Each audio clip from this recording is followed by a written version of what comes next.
It's time for Promoter 101, the podcast, hosted by Steiny. Welcome back to episode 2 of Promoter 101. We're your hosts, Dan Steinberg and Luke Pierce. Very excited about this week's podcast. We're going to be joined later for an interview with the very talented Jaime Loeb of Niederlander Concerts. But let's start with some news. This week, the Rock and Roll Hall of Fame, all the buzz. Who's the inductees? Who are the nominees? What are the names? We're hearing some crazy names all over the place. Everyone from Bad Brains, Shaka Khan, ELO, Pearl Jam, even Tupac Shakur made a nomination this year. Dan, who are you rooting for? And it's the MC5, the punk rock legends. You want to see it. I mean, Kraftwerk's in there, but Hasselhoff's got to go in before Kraftwerk, right? And Jane's Addiction, man, if they go in before Iron Maiden or Judas Priest, it's just a shame. You know, I'm personally rooting for ELO being out there. I saw them at the Hollywood Bowl. Definitely a highlight show for me in terms of all the shows that I've seen out there.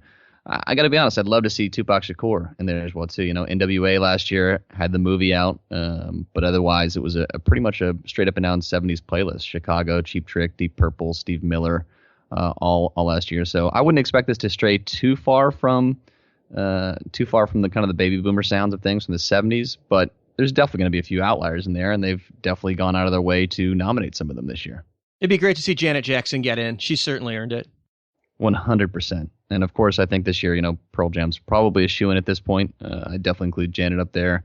Love to see ELO. But again, let's see Tupac in there. Luke, what else is happening in the news? A shake-up over at Sony Music Entertainment. They announced this week that Rob Stringer, the current head of Columbia Records, is going to be succeeding Doug Morris as the CEO of Sony Music Entertainment in early 2017.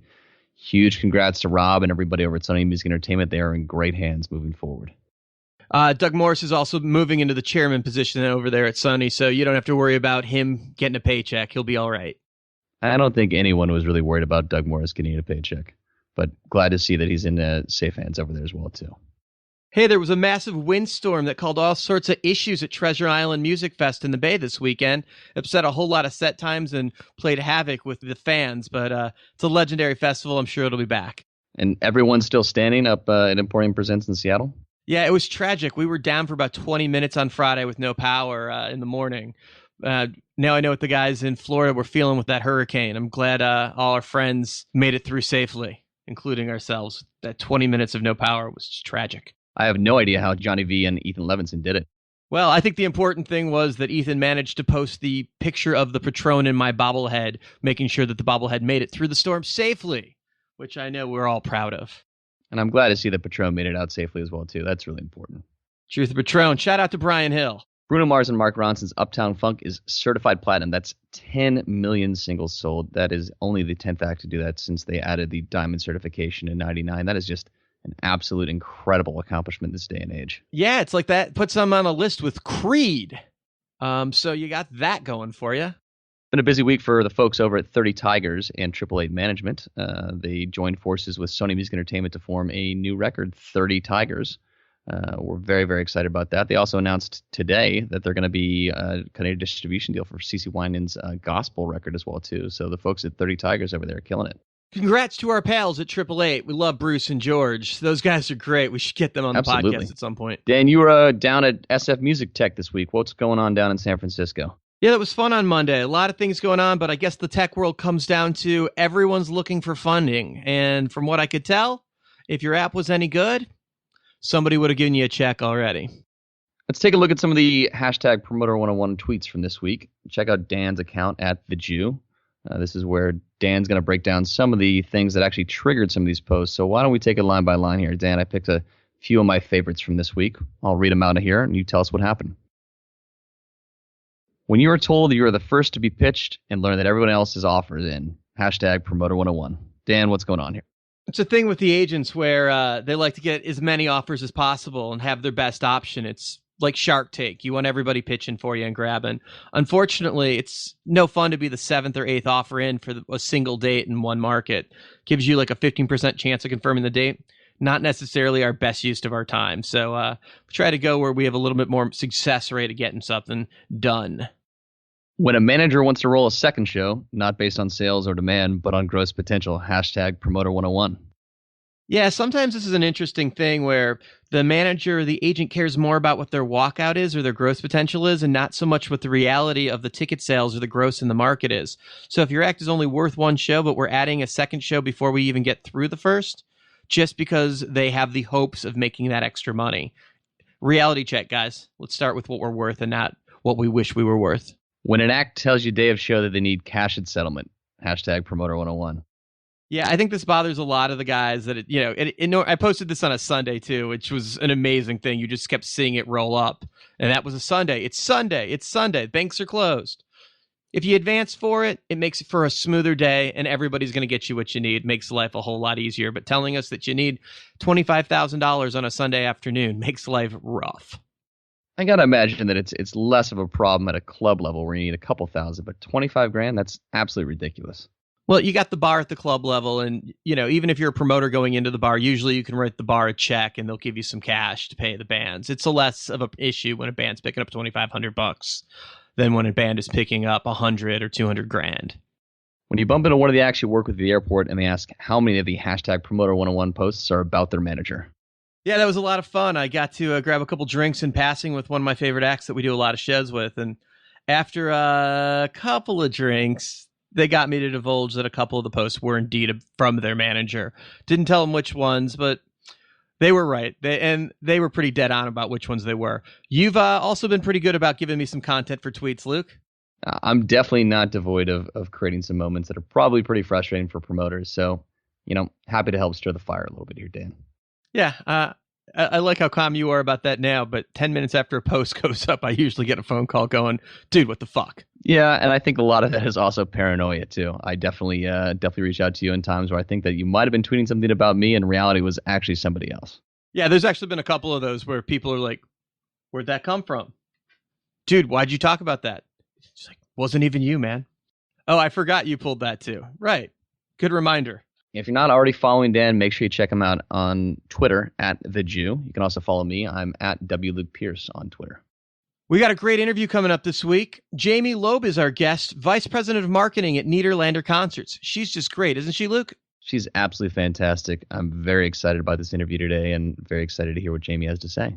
Well, let's get to it. Jaime Loeb is the Vice President of Marketing at Niederlander Concerts. She's worked her way up from the concert committee at CU Santa Barbara to MCA Concerts, ICM, Giant Records, Artist Direct, House of Blues into Live Nation, and the last 8 years or so, holding court at Niederlander, where you might know them better as the folks that own the world-famous New York Yankees. Jamie's most well known for her love of cooking and marrying some bigwig at Access Tickets. And she also has been asked from musicians to buy her pants right off of her. So there's got to be a good story out of her on that one. So, Jaime, it's great having you here today. Thanks for taking the time. Thank you for having me.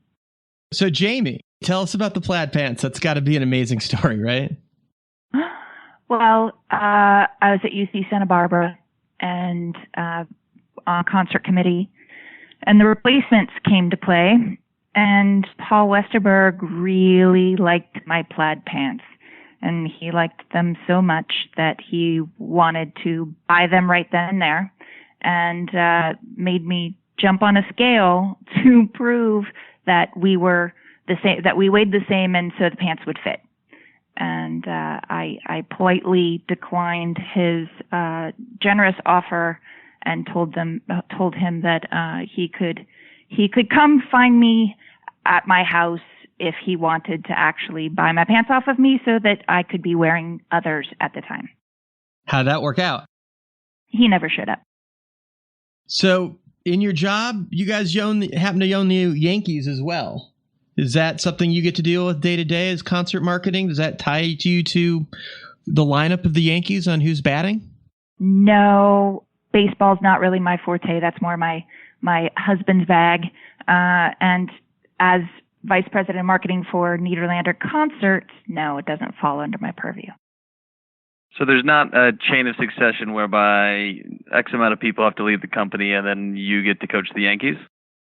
I think that there would have to be a mass exodus for the possibility of that to come to fruition. A lot of people would have to die. A whole lot of people. Curious in creating that family tree, seeing how that Venn diagram would work and who has to die exactly for Jaime to like be making the lineup for the Yankees. A lot of people. I think this could be a sequel to Angels in the Outfield. Possibly. All right. Well, your forte is obviously marketing and not the Yankees. You do all sizes of venues and all sorts of markets. Can you give us a little idea of your day to day? Oh my goodness. I have a great team of people that I work with, both marketers and talent buyers and everything in between.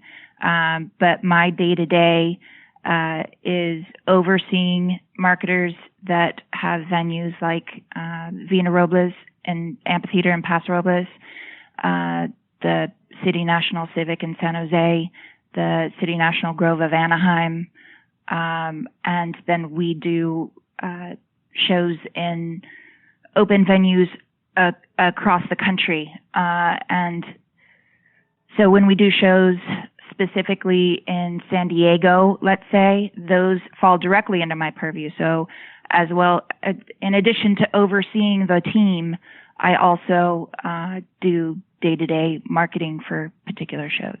So it's everything from calling radio stations and talking to marketers at buildings to, making sure that we're all a happy family and that everybody's playing well together. Jaime, can you name drop for us a little bit? Who's coming up that you're working with? Got Ringo Starr that I'm working with in Spokane, Washington. Got Jackson Brown in San Diego. We've got Bret Michaels in Boise, Idaho. And we've got Mariachi Vargas at the Greek Theater in Los Angeles. Jethro Tull is tomorrow night at the Pantages in Los Angeles. So we're kind of all over the place. And that's just like in the next week. Bret Michaels in Boise, Idaho. I don't think you ever thought your career would allow you to do that. No. And I also marketed my first show in Missoula, Montana, in the middle of September. So that was fun learning, this job, what it's developed into, what Nederlander has transitioned into is just marketing all over the country. And so whether it's Spokane, where I've had experience before, but maybe not for a while, or Boise or Missoula, where I've not had the pleasure of being before, it's allowing my team and I to dive in and really get to know these markets. And so we're getting to learn all kinds of new stuff, and it's exciting. Well, if you go to Missoula, make sure you have the bear spray. That's important, especially if you take a hike at night. It's a rare thing. I don't plan on hiking at night, but I will get the bear spray. So you're a huge proponent of R&D, not only in the markets that you're marketing shows in, but in the acts that you're working with. Can you tell us a little bit about what the stuff that you and your team are working on to discover new ways to sell tickets and to market artists? Oh my goodness. We have our eyes open all the time, and we're working with different artists on retargeting and working with them hand in hand to specifically put our money behind their fans in a specific geographic area. And we've seen excellent results from it on Facebook, on Google, on Twitter, on,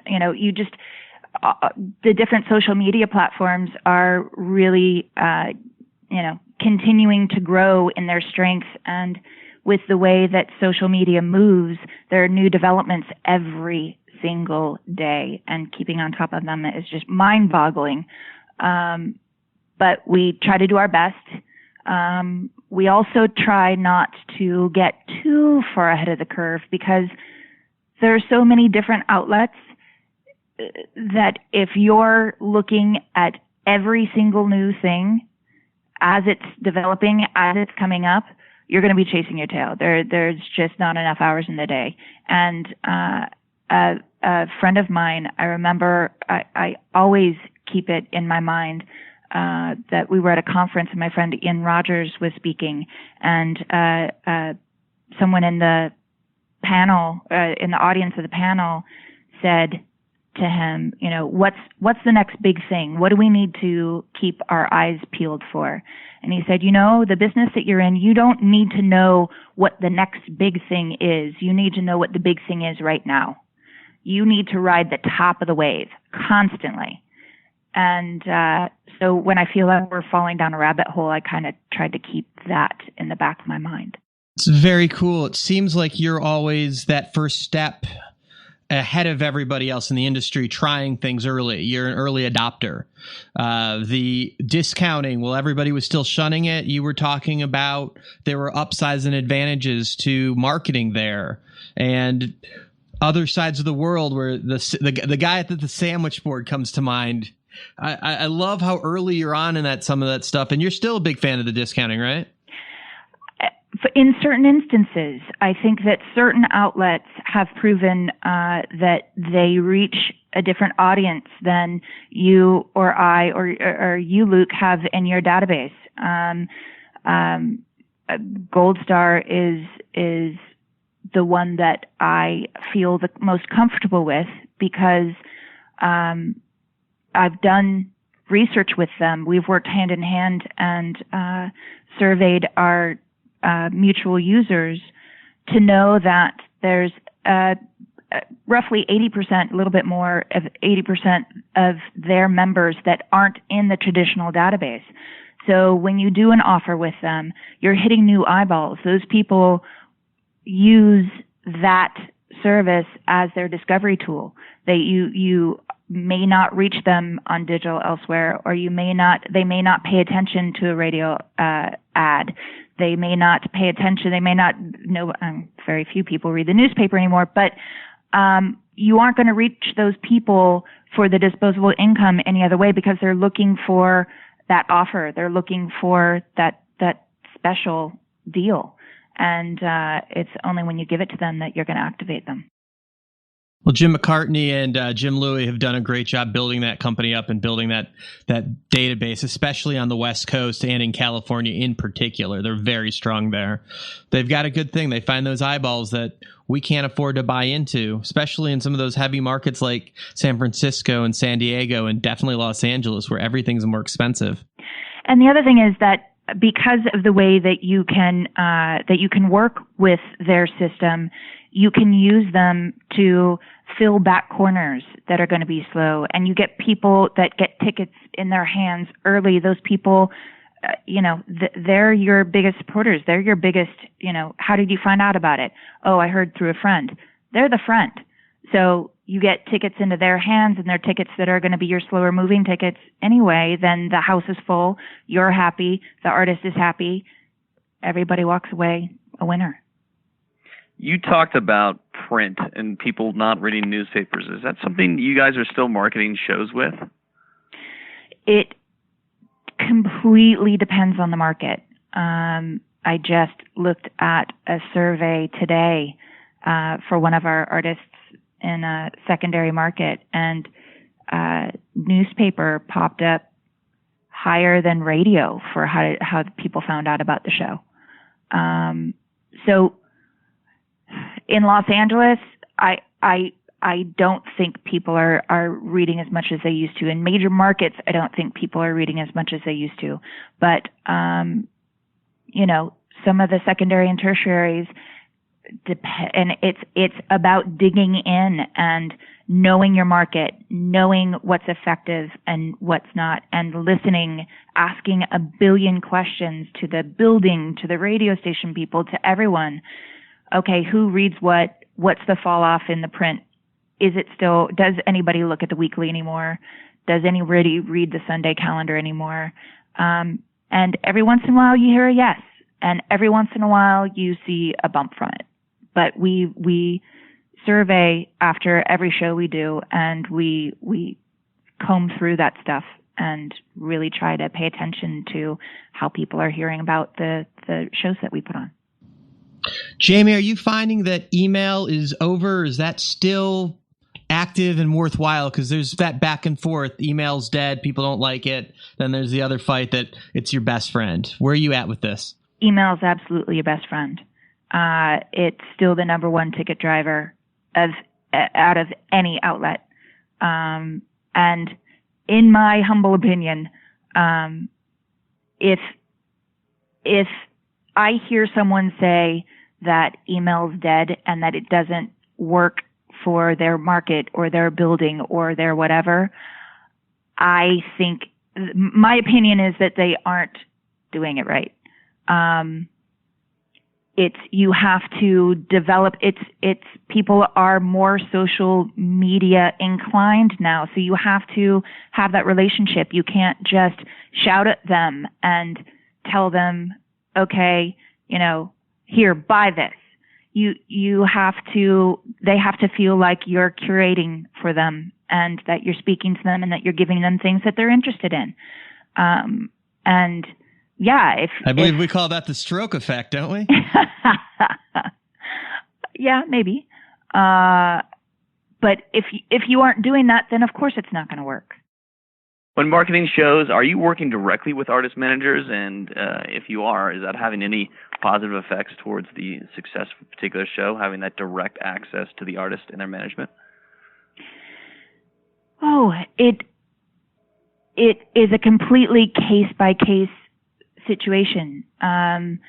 There are some tour marketers and there's some marketers or agencies that are excellent at what they do and are excellent on response, excellent at getting feedback, and know what their artists are and aren't going to approve. That said, when we can work directly with managers, it's usually a faster process. And, maybe we can get things that we wouldn't be able to get otherwise, or explain ourselves in ways that we might not be able to have access to otherwise. And, get an artist to record a specific message for a particular show in a particular building in a particular market.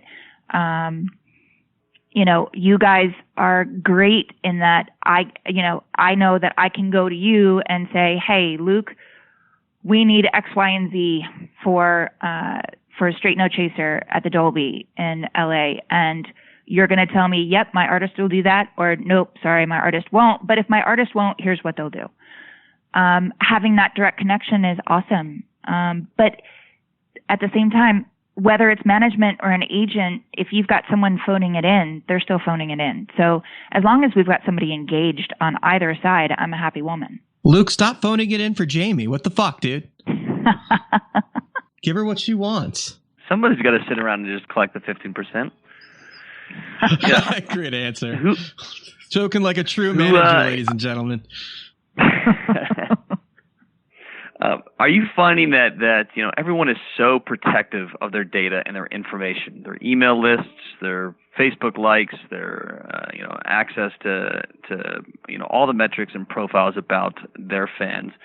Are you finding that you're finding willing partners to provide that data or that information to make you a more effective marketer? Are people opening the books for you, or is it a struggle to grab that information from people and claw it from them for your use? Well, it goes back to the question that you asked prior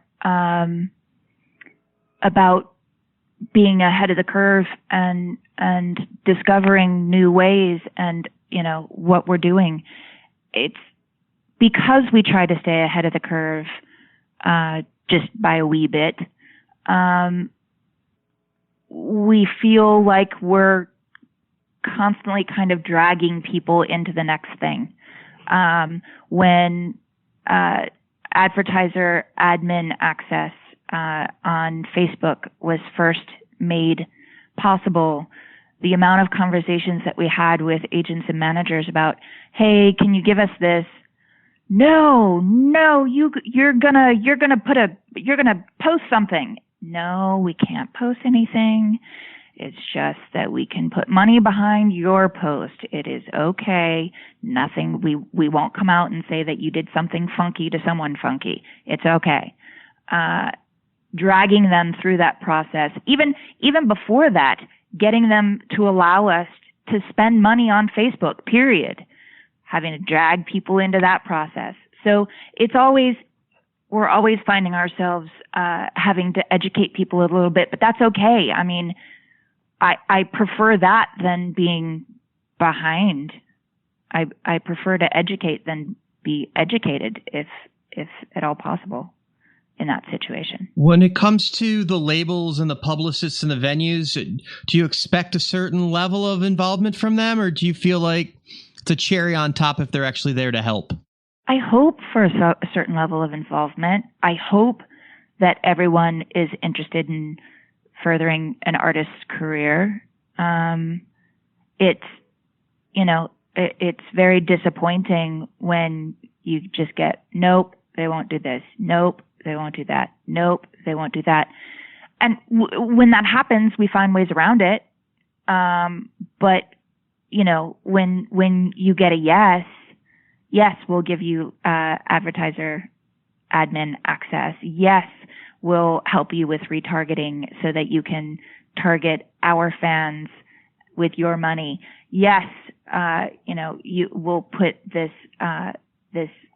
bit of code on our homepage. Yes, those yeses are huge, and it makes us feel like, okay, we're in this together. Let's go. And it makes you want to fight for it even more. Jaime, who does it right? Who is just doing an absolute kick-ass job of getting it right? Whose marketing shows really effective? And then to follow that, who's doing it wrong? Well, I won't be following that. But as far as who's doing it right, honestly, you guys are. You guys are an absolute joy to work with because you get it. You deliver the elements. You deliver everything that I could possibly want. Shout out to Kyle Novak. Yeah. Works Entertainment in the house. I'll happily take the credit for Kyle Novak without him being in the room right now. Credit stealer. Sorry, Jaime, go on. But no, we have Straight No Chaser at the Dolby in Los Angeles, and being delivered all of the art assets for digital as well as terrestrial, and having you guys post what we needed you to post, give us the access we needed, give us what we needed for retard. It's just that is just such a breath of fresh air, and yes, we're all in it. We're in it to win it, and let's go. It's going to be great. Well, we're just very, very blessed to have amazing partners over Needle Enter and really awesome people like yourself on the other side of the table. It's definitely. You guys want me to leave you guys alone for a minute here? Get a room. No, I mean, there are others like I can tell you that Jay Hewen, who runs all of our digital everything for Nederlander, is in love with the Goo Goo Dolls fan site, their fan club at the moment, because they do everything that we need them to do, and they're a great partner to work with, and so just when you get the back and forth that you need, and you get the assets that you need, and I don't mind if there's a bit of education in the slightest, but to have somebody go, I gotcha, I'm here with you, okay, let's go, is just awesome. Cool. I don't think it would make sense for us to not talk about the fact that you work for an icon. What is it like? You've been with him through two different companies. You get to work with Alex Hodges every day. What is that like? Most days it's completely awesome. Some days it's, man, because he's either asking to dig deeper or provide more research or go back and look at something in a different way, and he's always right.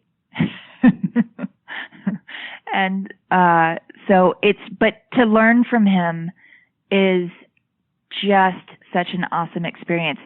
But also, on the flip side, to have someone who has had such experience in the business, such longevity, such history, listen to me and my opinion and take my advice is just worth its weight in gold.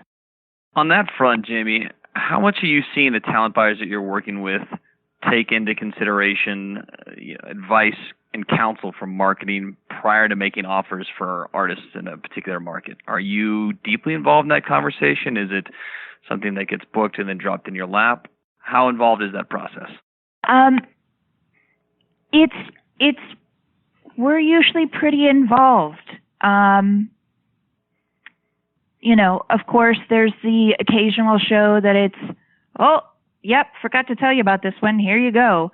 But 99% of the time, those are the ones that are home run that couldn't be talked about earlier because it's super secret, phantasmagorical A-lister that is going to sell out the building in a second. So there's not a whole lot of discussion that needs to be had. But when there's question about how is this artist going to do in a particular market, there's, whether it's me or Brian Baptista, who handles the Los Angeles market, or Anisha Hinkle, who handles the Anaheim market. Jennifer Anderson handles a bunch of stuff as well, Northern California and Central California. That dialogue happens one-on-one. So we're all asked for our individual areas, how do you think this is going to do? And hopefully you have that discussion to where, you come back with feedback that says, it's going to be a struggle, and it gets booked anyway. It gets booked with certain expectations, with modified expectations, I should say, to where, okay, everybody is aware and we're all going into this together and we're going to give it a shot. Can we talk about the traffic in the market? It seems like that's the one thing marketers have the most control on with the radio stations, of what else is going on, when they can find you a window to go on sale that's not competing with another show of the exact same format. How much of that affects how well a show goes up and actually plays out, paying attention to those things in the market? It has a big effect. You just try to be as aware as you can. You try, as you were saying, radio station and the ticketing company, you try to get all the feedback you can. I try to never shove an on sale date down somebody's throat, because you got to reach out and find out what else is going on in the market, and can you get the time that you need, and without it being sucked up by somebody bigger or that booked before you did. It's super important. We've got markets that we've gone into where there's territorial fights going on, and so the market gets oversaturated, and so that also has an effect on people buying tickets to all the shows, not even yours, but all of them. So you have to keep your pulse, you have to keep your finger on the pulse in order to know what's going on and when and why. What's one thing you want our listeners to be paying attention to right now in the marketing world? I think that goes back to managers and agents really trying to deliver assets that are needed in current times. And just because you have a legacy artist doesn't mean that they don't have to pay attention to Facebook and Twitter and Instagram.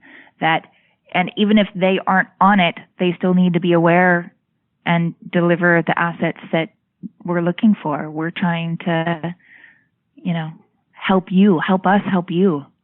And I think it behooves everyone to have, not just demand, okay, we don't get much demand for full page ads in print anymore, but even just in some markets, it doesn't make sense to run print at all. And so for an artist to say, we demand a print ad and you can't have Facebook, we want to prove Facebook advertising. That's just not where we are now. What millennium is that from? It's happened as recently as earlier this year. So yeah, there's still those that follow that belief. Wow, that's crazy. JB, with all of the white noise out there, how do you stand out above the crowd when there's a million people trying to reach the exact same people through the same avenues? How do you get your message out there above theirs? Well, that's where an email database and where digital marketing, both social and otherwise, cut through the clutter the best. Since we've had access to advertise through digital outlets, I believe the percentage of those that say that they didn't know that an artist was coming to town and that's the reason why they didn't attend has actually gone down, which makes me very happy. For people to say that they didn't go because they didn't know an artist was coming just infuriates me. But those people that are living under those rocks, we're finding them through the digital age. And so that makes me happy. Very cool. We want to thank you for taking time to talk to us, Jaime. This has certainly been exciting for both me and Luke, I think, and I've definitely enjoyed it. It was an absolute pleasure, Jaime. We're really glad you came on and joined us today. Thank you both for making me comfortable. If you want to follow Jaime on Twitter or reach out to her, it's Jaime Loeb at Twitter. That's you got your own name. That's pretty amazing. I did, and there's a tennis player, Jaime Loeb, who's not very happy with me. She should have been there on the cutting edge before you. Somebody knew a little bit more about marketing and being an early adopter, I guess. I think I'm just older than she is. That's so great. Anyway, thanks for coming in, Jaime, and we'll catch you next time on Promoter 101. That was great. Jaime Loeb was just a legend. So much fun, and she was such a great sport this week. Wasn't she, Luke? She's absolutely fantastic. So happy that she joined us this week. Make sure you check out Dan. He's going to be speaking at the Aspen Live conference on December 8th as part of a fireside chat with the legendary Jay Marciano. You can check out Jim Lou's conference at aspenlive.com. Dave Hart joins us next week on Promoter 101. Promoter, producer, manager, and agent to the Beatle, Ringo Starr. Dave Hart will be with us next week on a one-on-one. Great stuff. The guy's a legend. He's been doing it since the Fillmore East days, and he knows everything. And he's a real straight shooter, so you're going to want to tune in for that one. Very excited about that.